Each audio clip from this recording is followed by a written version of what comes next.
한글 단어 조성 원리를 통한 한글 문해력 강좌 한자 공부의 왕도 81번째 시간 시작하도록 하겠습니다. 오늘도 우리는 3획에 해당하는 부 하나를 체크하고 넘어갈 건데요. 집이라는 뜻의 엄부수를 체크해 보겠습니다. 엄부수에 해당하는 한자 대표적인 것은 넓다 라는 의미의 광, 창고라는 의미의 고, 평안하다 라는 의미의 강, 관청할 때의 그 청, 이제 이런 한자들이 있겠고요. 오늘의 첫 번째 한자는 광자, 넓다라는 의미의 광자를 살펴보도록 하겠습니다. 넓을 광자는 엄부수에 노랗다라는 의미의 황자로 이루어져 있습니다. 지금 이 안쪽에 있는 글자가 바로 이제 황자가 되겠습니다. 누를 황이라고 하는데요. 노랗다라는 의미를 가지고 있습니다. 한 번 더 써보겠습니다. 하나, 둘, 셋, 넷, 다섯, 여섯, 일곱, 여덟, 아홉, 열, 열하나, 열둘, 열셋, 열넷, 열다섯 해서 총 15획에 해당하는 한자가 되겠습니다. 넓다 라는 의미의 광자가 되겠습니다.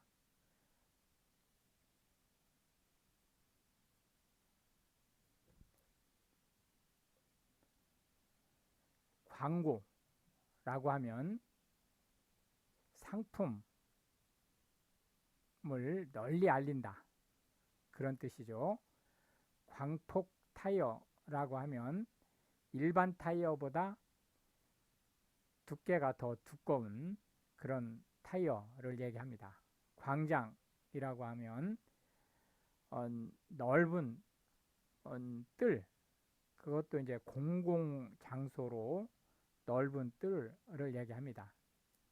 광의라고 하는 것은 어떤 말의 개념을 기본적인 개념보다 확대 해석을 하는 경우를 광의라고 얘기를 한다. 광야라고 하면 통상 이제 이 광야 할 때 이 광자는 이 넓을 광자를 쓰지만 이제 그 아무것도 없다, 폐허라는 의미, 그런 의미의 광자를 함께 쓰기도 합니다. 그거 이제 참고하시면 되겠고, 아주 드넓다라는 의미를 가지고 있습니다. 그런데 이 지역이 단순히 그냥 드넓은 것이 아니고 그 안에 채워진 것이 없다고 느낄 만큼 아주 넓은 그런 것을 이제 광활하다 이렇게 얘기를 하고 있습니다. 광범위라고 하는 것은 영역이 엄청나게 넓다라는 의미를 가지고 있습니다. 광역시라고 하는 것은 우리나라에서 수도가 있는 광역시는 특별시라고 얘기를 하고요. 이제 수도에 준하는 지역 거점의 넓은 범위의 시를 광역시라고 얘기를 하고, 이 광역시는 급은 도급입니다. 프라빈스에서 도급인데 이제 의전 관계에서 특별시 다음에 광역시, 그 다음에 도로 이제 넘어가죠. 광어라고 하는 것은 널쩍하게 생긴 물고기, 바다 물고기로 한국인들이 가장 많이 즐겨 먹는 횟감으로 쓰이고 있습니다. 광각 렌즈라고 하는 것은 초점 범위가 넓은 카메라 렌즈를 얘기합니다. 그렇기 때문에 표준 렌즈보다 한꺼번에 촬영할 수 있는 범위가 훨씬 넓다. 이렇게 보시면 되겠습니다. 두 번째 한자는 림자가 되겠는데요. 수풀이라는 의미로 나무 목자 두 개가 연달아서 써지게 되겠습니다. 당연히 단어의 맨 앞에 오면 임이라고 이제 읽게 되죠. 한번 이게 지워져 버렸네요. 다시 나무 목자 두 개로 수풀림자를 쓰게 되고 한 번 더 써보면 하나, 둘, 셋, 넷. 여기 삐쳐 올라가는 게 아닙니다. 그래서 4개짜리가 2개니까 2번이니까 총 8획에 해당하는 한자가 되겠습니다. 당연히 단어의 맨 앞에 올 때는 임자로 읽는 거죠. 예. 한 번 더 써보겠습니다. 나무 목자가 2개 연거퍼서 2개가 나란히 쓰여지면서 림자가 되겠습니다. 산림, 그러면 우리가 읽기는 살림이라고 읽습니다. 그러니까 살림은 나무가 우거진 것을 살림이라고 얘기를 하고요. 삼림, 그러면 나무가 우거지긴 했는데 아주 빽빽하게 우거진 것을 삼림이라고 합니다. 그렇기 때문에 보다 울창한 거예요. 울창한 살림을 삼림이라고 한다. 임야는 법적인 문제로 그 땅의 용도를 산림 용으로 구분한 땅을 임야라고 얘기를 합니다. 주지육림이라고 하는 것은 주가 술이란 뜻이고 이 지가 연못이란 뜻이에요. 술로 연못을 만들고 육이 고기고 림이 수풀이란 뜻이죠. 고기로 산을 만들었다 라는 뜻으로 흥청망청하게 술을 퍼마시면서 이제 여색을 함께 즐기는, 그래서 이제 탕아처럼 무질서한 생활을 하는 사람을 얘기합니다. 그 사람의 생활 상태를 얘기하는 거죠. 임업이라고 하는 것은 이제 농업의 한 분야로 2차 산업이죠. 삼림 또는 살림을 업의 대상으로 하는 것을 임업이라고 얘기를 하고요.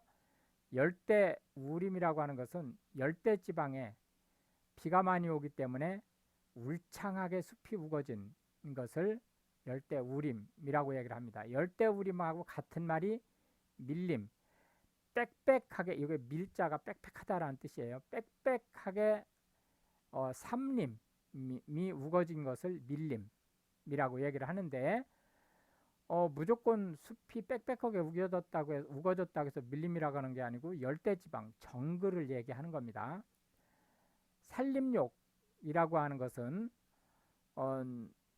나무, 특히 예를 들어서 이제 소나무라든지 이렇게 침엽수에서는 피톤치드가 이제 많이 나오고 또 일반 지역보다 산림 지역의 공기가 맑기 때문에 건강에, 특히 이제 폐를 중심으로 한 건강에 좋기 때문에 그 산 속에서 이게 목욕하다 할 때 욕자죠. 해서 좋은 공기로 목욕한다 라는 의미를 가지고 있습니다. 유림이라고 하는 것은 종교의 한 파처럼 종파 것처럼 유교는 종교가 아니죠. 그러니까 유교의 한 파를 유림이라고 얘기를 합니다. 그러나 이제 그냥 전반적으로 유교를 기반으로 한 사대부들의 집단 전체를 얘기하기도 하고, 또 때로는 벼슬을 하지 않는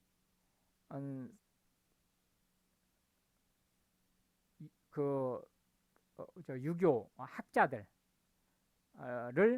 얘기하기도 합니다.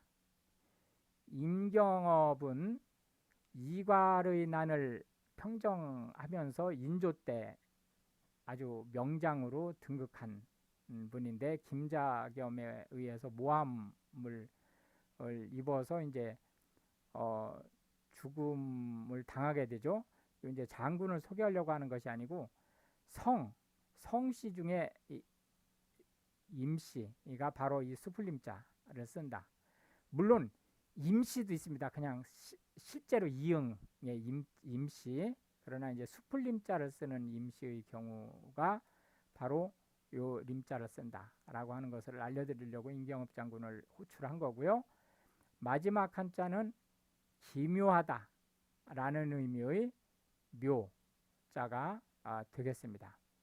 계집녀자에다가 이거 삐쳐서 올리고 적을소, 자글이 아니고 양이 적다 할 때 적을소를 써서 기묘하다라는 의미의 묘자가 되겠습니다. 하나, 둘, 셋, 넷,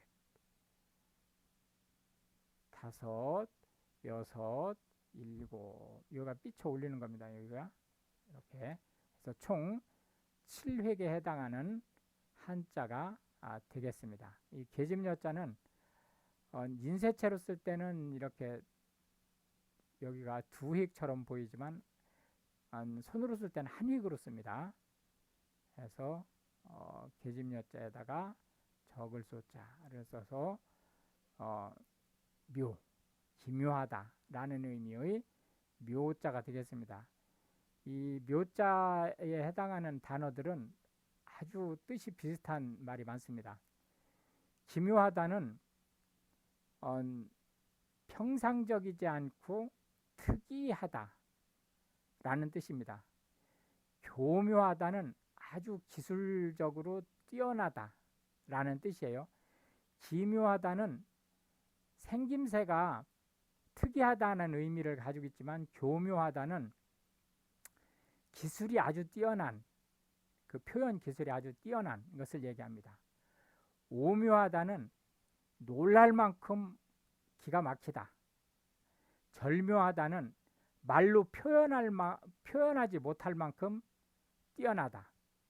미묘하다는, 요거는 이제 이 앞에 있는 이 네 가지 기묘, 교묘, 오묘, 절묘는 뜻이 같은 뜻을 가지고 있어요. 미묘는 그게 아니고 차이를 느끼지 못한다 라는 뜻으로 미묘하다를 쓰는 거예요.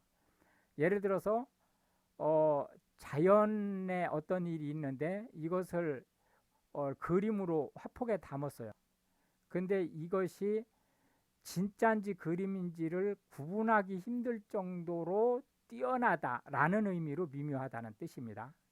그러니까 아주 차이가 거의 없을 만큼 근소한 차이를 내는 그런 것을 의미하면서 미묘하다라는 말을 쓰는 거고, 묘기라고 하는 것은 스포츠에서 뛰어난 기술을 보여주는 것을 묘기라고 얘기를 하는데, 또 이제 그 묘기라는 말을 오히려 이제 그런 데보다는 서커스 쪽에서 이제 보여주는 다양한 기술들을 묘기라고도 합니다.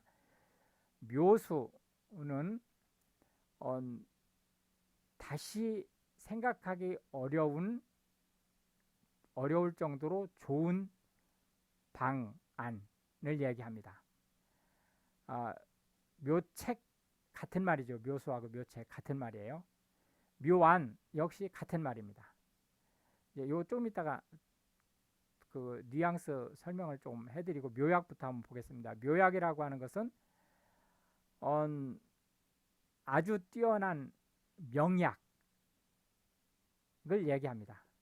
그래서 이 약을 쓰면 병이 어떠한 병도 나을 수 있는 그러한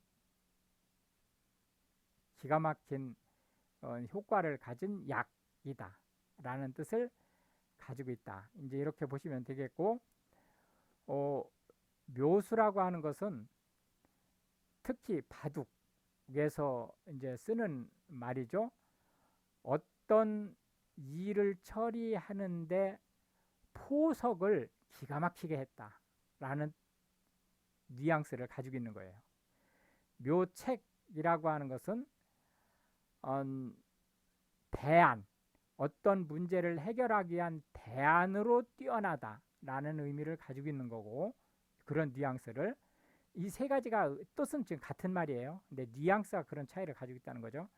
묘안이라고 하는 것은 계획이 뛰어나다라는 뜻이에요. 그러니까 실제 묘책은 보다 실천적이에요. 묘안보다는.